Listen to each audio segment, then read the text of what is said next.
Welcome back to FreightWaves Now. It's Monday morning, which means that it is time to check in with our Director of Carbon Intelligence, Tyler Cole, talk about last week's episode of Net Zero Carbon and what's going on in the CI space.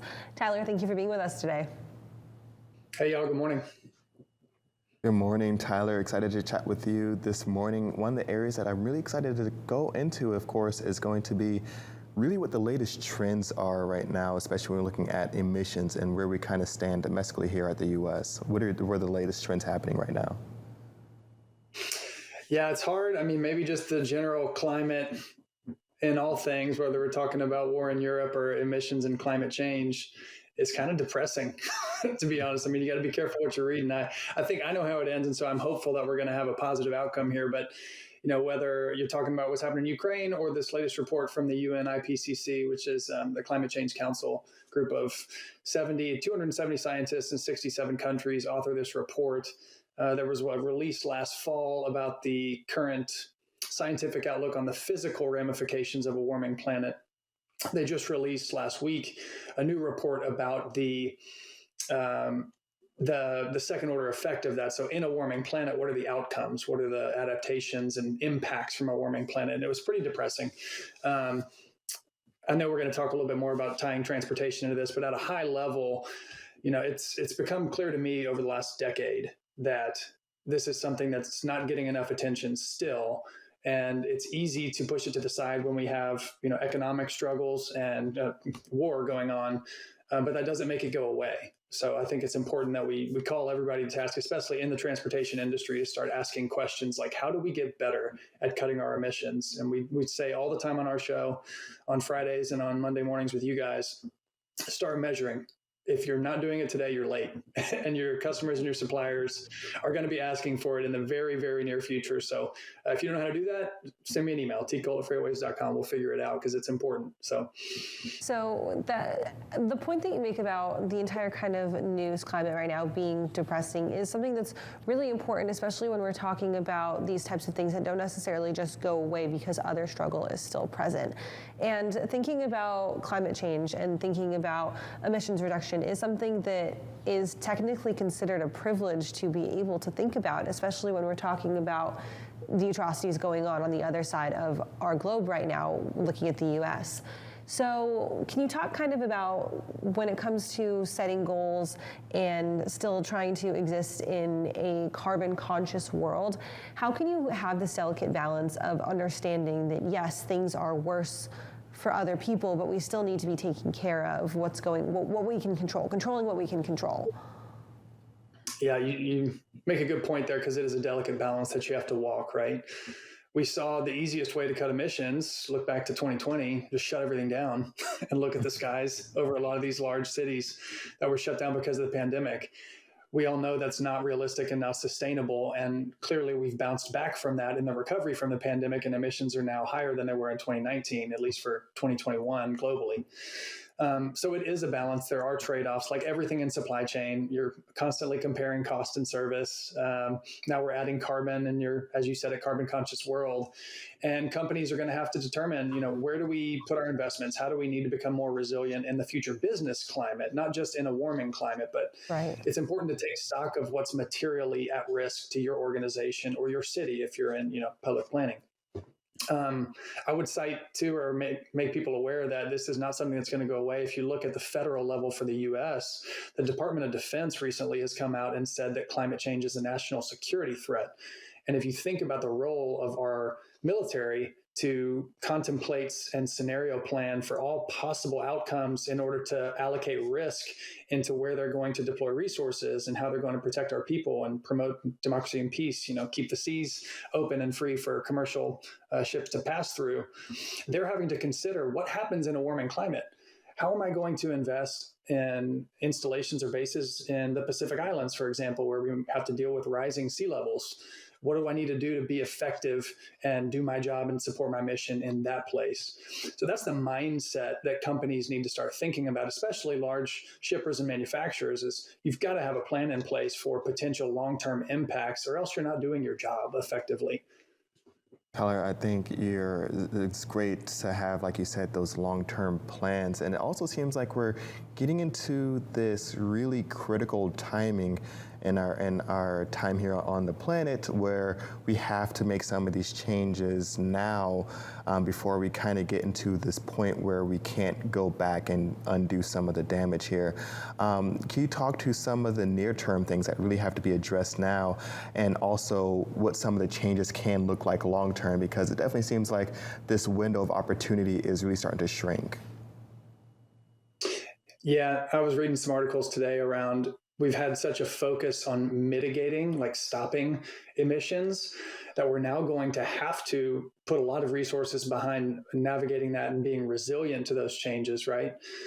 Some of the things we can do to answer your question in the short term, obviously, the infrastructure bill as an example here in the US is a good one, because we have aging infrastructure that needs to be invested in to make it more resilient, whether we're talking bridges and roads or whether we're talking about the electrical grid, that if you believe the EV story and the electrify everything movement is going to happen, the grid can't handle it if we increase the demand on it so much. So we've got to have these investments in infrastructure that are going to allow us to reduce fossil fuel reliance. And as we saw, all the time, transportation is a huge piece of global emissions.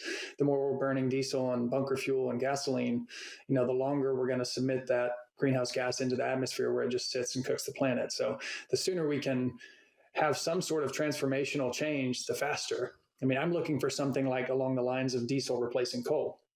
If you look back at the history books and see how quickly locomotives pivoted from first, wood in the late 1800s to coal, and then from coal in the 1920s and 30s and 40s to diesel, it was because we found fuels that allow us to be more efficient, have lower operating costs, and to do more with less. And that's what we need for this next stage. We're just going to add that carbon component to it and say, look, we need to be not only more efficient, but cleaner. So Tyler, let's talk about those goals. We've got companies that set 10, 15, 20-year goals maybe a decade ago or so. For these, they were kind of the early movers in this adoption of becoming more sustainable. And now we're coming up on some of those milestones where if you set a goal, say in 2010, you're looking at your 15-year goal coming up in the next 3 years. Some of those companies set way farther reaching goals by 2030, 2040, 2050. And those are almost too far to do anything about it, right? Is there that sweet spot in the middle where companies should be looking at goal setting to say, okay, we need to take things that are actionable in a reasonable time frame, but that also will set us up for success in those longer term goals? Definitely. Well-run enterprises are going to be making short and midterm goals that align with their long-term direction. What's challenging in a lot of the larger firms that may be, like publicly traded large companies that have a 2050 net zero science-based target, it's hard to unwind that and peel that onion back to say, what can I do today? Over the last decade, you've seen lots of scaling in wind and solar. So our renewable energy costs have come down. So people are saying, hey, look, we'll start with my scope 2 emissions. I can be buying only renewable energy. But you haven't been able to tackle a lot of these other transformational changes to reducing to like a net zero case. So I would say if you're in an enterprise, you need to be looking at, if you're setting a science-based target towards net zero, you've got to put that out there, but you can't do that without having a 3 to 5 year plan for where you're going to start. And that's the message, just start. You've got to be able to hold yourself accountable to some 3 to 5 year timeline and know that things will change between now and then. So if you're in a firm, annual strategy reviews, putting your key operating ratios out to your team internally and then to whatever external stakeholder you may have, working with your customers to understand how they might align with what you're trying to do. And maybe if it's a big investment that needs to happen, there's opportunities within your supply chain and your tiers to be able to work collaboratively for that. I know in the freight sector, there's organizations looking at how do we do this? How do we, as demand signals, large freight buyers, how do we aggregate spend and encourage the suppliers in over the road and ocean and rail freight to be able to implement some of these, to be honest, higher price solutions that could be transformative, whether we're talking electrification, e-fuels, ammonia, totally battery electric, low carbon, renewable diesel, whatever the solution is. How do we get that in our network because we want it? So in the next 18 to 24 months, I think you'll see some big opportunities arise where you see companies have 3 to 5 year targets that are meaningful and impactful and are gonna spur transformation. That's my hope. That's the positive side today. I feel like when we talk about net zero expectations, there's kind of always this moving goalpost. Like we were at one point and then it keeps getting pushed further and further and further. And for companies as they're trying to plan these goals, that can be almost exhausting, right? Trying to consistently keep up to meet those moving goalposts, which should be a reasonable expectation, but it can be exhausting. It's tiring to always feel like you're never doing enough to submit to other people's or the industry's expectations. Do you think that this phenomenon of, I guess I would call it expectation fatigue, could lead to companies saying, well, you know what, just screw it. It never seems like I'm doing enough, so why would I bother doing anything? And do you have any strategies to kind of mitigate that mindset? Personally, it feels a lot like being a parent. You're never going to meet your full expectation for yourself or your kids. So it's a daily reset, right? You can be doing the best in class at a sustainability effort as an organization and still get accused of greenwashing.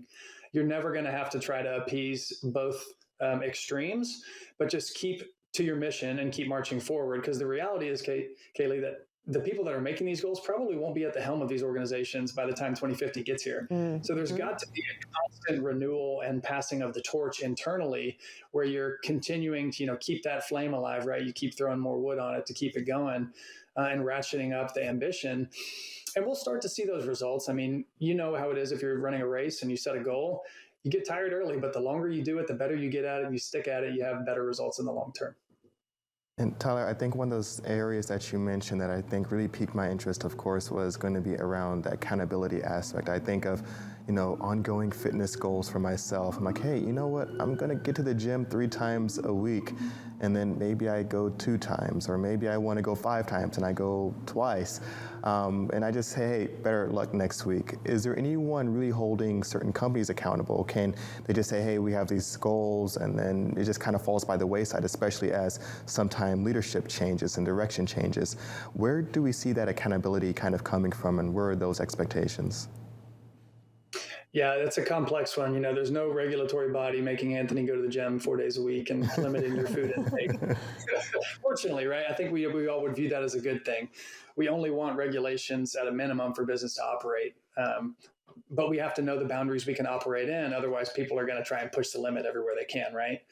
So you see a lot of these are going to be self-policed because they're voluntary goals, voluntary commitments. But you do see cases where companies are being pushed. So, right, like the Dutch government sued Shell because their Scope 3 emissions requirements were not in line with what's needed or what's recommended in order to get to net zero. And so Shell moved their headquarters to London. So, I mean, it's going to be a complex path that everybody walks down where everybody wants to push people further and faster, but you've got to do it within limits that allow people to thrive and companies to thrive in a changing business environment. So, sorry, I don't have an easy answer for that one. It is complex. Most of these are voluntary, and it's probably the voice of the customer, and the banks that are going to be the ones driving a lot of change in the near term. That was going to be my follow-up for you, Tyler, was the public buy-in as well, because I know sometimes when I go to the grocery store or if I make any type of purchases, I see what some of their initiatives are, and if I'm supporting something that's sustainable or renewable, things like that. Do you think there's going to be a little bit of a push-pull or a buy-in that needs to happen for shareholders and stakeholders at some of these publicly traded companies? And are they going to be potentially understanding if they're going to say, hey, we have to follow these goals, maybe at the expense of maybe a little bit less margin, a little bit less growth here? The leadership in these organizations and their investors ultimately have a lot of power. And if this goal is palatable to them, everybody else in the chain is going to have to get in line at the end of the day. From the consumer standpoint, I think you can tell a lot of times a reasonably savvy shopper can cut through the BS a lot of times in the marketing schemes. But what's not so easy to tell, and you have to make that investment, is when you find a better product, right? Like we've recently started buying a lot of these organic, chemical-free soaps and house cleaners and deodorants or things that you can like have one glass jar, and then they ship you the refill. Right. And you use it because not only do you feel better about not throwing it away, but it's actually a superior product. So we need more of that and less marketing, in my opinion. Agree. The proof is in the product, not necessarily in the marketing strategy. Tyler, thank you for joining us this morning. It's always great to have you on Mondays. You guys are working on a show coming up for this week. What are you guys expecting for Net Zero Carpet on Friday?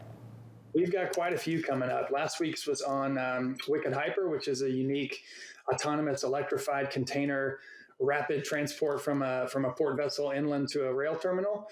This week we've got, let's see, who's coming up here this week. I know you ask me that every week, and I always tell you that. We've got actually 3 really good ones. Daniel from Nexiot, a European IoT firm, is coming up later this month.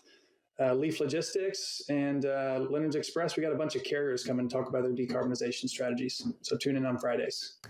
Awesome, Tyler. Thank you for joining us. As always, we'll catch you next week, and have a good week as well. Thanks, y'all. See ya.